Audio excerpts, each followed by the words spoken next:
Welcome to Saturday's Warrior. It is late, but we are doing our instant reaction to two amazing BYU games. First was the women's soccer team in the Elite Eight, and we also had the men's basketball team playing against NC State for the Vegas Showdown tournament, and what a wild couple of games we had. So first, let's start with the women.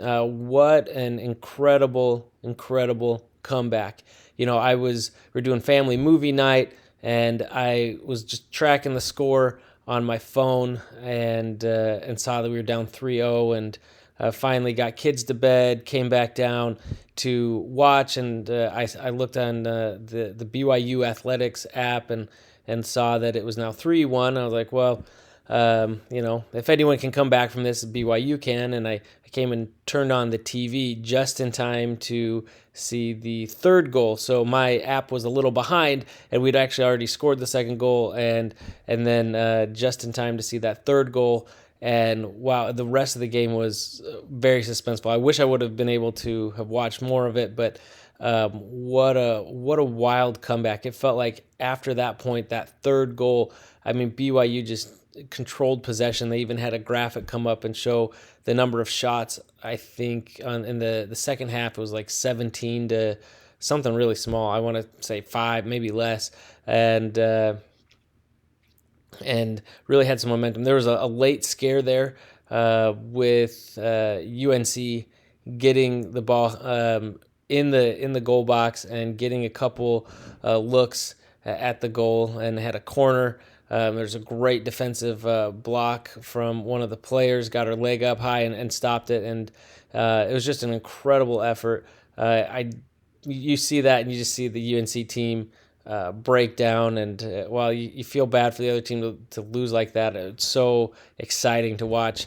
BYU at home, and they've got a lot of depth, a lot of people who were here a couple years ago when they made that championship run, and I think BYU has been flawed this season, and I shouldn't say flawed, but has come up short in some games. They tied several games at home that they really felt they should have won, and but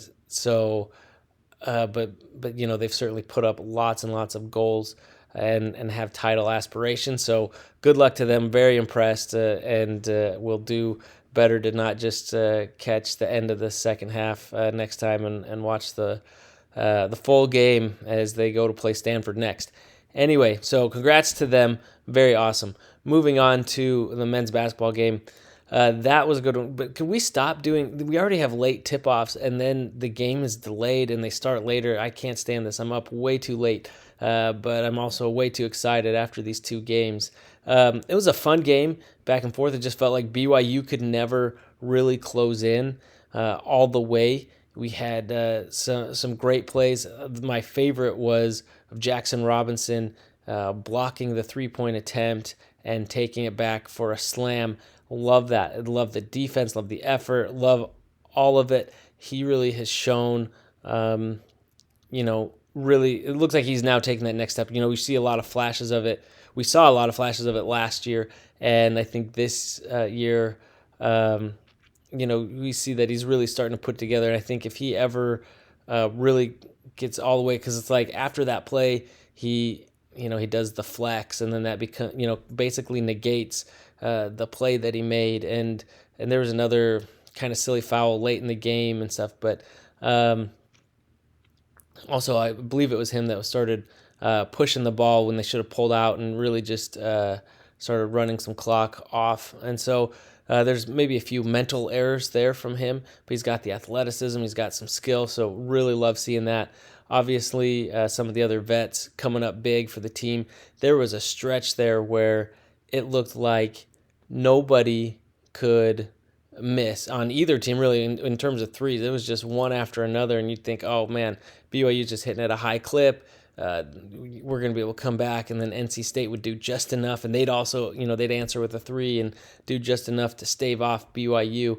BYU had the short lead, then fell back behind. You kind of, at that point, it kind of felt like, NC State maybe was getting refocused and gaining control of the game, but it didn't. BYU really locked in, and not too long after that, they went on that long run, which really just opened the game up. I think it was an 11-0 run, and from that point on, I mean, BYU obviously controlled it, but as much as BYU was in command of that game at that point, and it really felt like they kept giving NC State chances to get back into it. And now credit to NC State, they played well. They were obviously a tough team, and I'll talk about that in a second. But it's just like the continually the trapping and the full court pressing. I don't know enough on how much it's used in college in general and how effective it is, but it feels like when it's used on BYU, it's very effective, and the ball gets turned over quite a bit. And even when it doesn't, it looks like there's a lot of close calls, and BYU really struggles with that. And that's something that I saw a lot of last year. And so it looks like they've improved on it a little bit, gotten maybe a little more comfortable with it, but you'd really like to see them figure it out and get more comfortable with getting out of those and making it a little bit cleaner and possibly even making the other team pay by getting numbers on the other side. All right, sorry, not sure what happened. Things stopped recording there. But anyway, yeah, definitely would like to see them figure out how to counter the full court press a little bit better. They are getting a little bit better from where they were last year, but nonetheless.